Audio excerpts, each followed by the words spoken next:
Rekaman CCTV yang menunjukkan aktivitas Brigadir Nofriansyah Yosua Huta Barat sebelum meninggal di rumah Irjen Verdi Sambo, beredar di media sosial.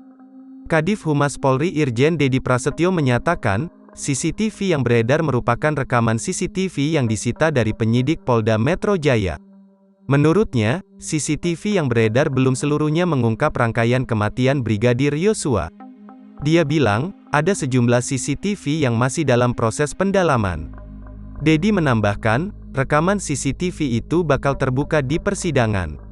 Termasuk, kata dia, soal motif Irjen Verdi Sambo menyuruh Barada Richard Eliezer Pudihang Lumiu menembak Brigadir Yosua.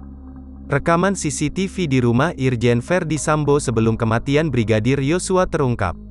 Dalam rekaman CCTV terlihat berbagai aktivitas di dalam rumah.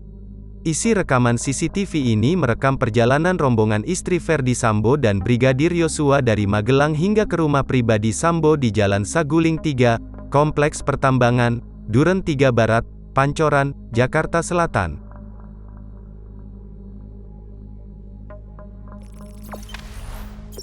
Jangan lupa subscribe, share, komen, dan like ya!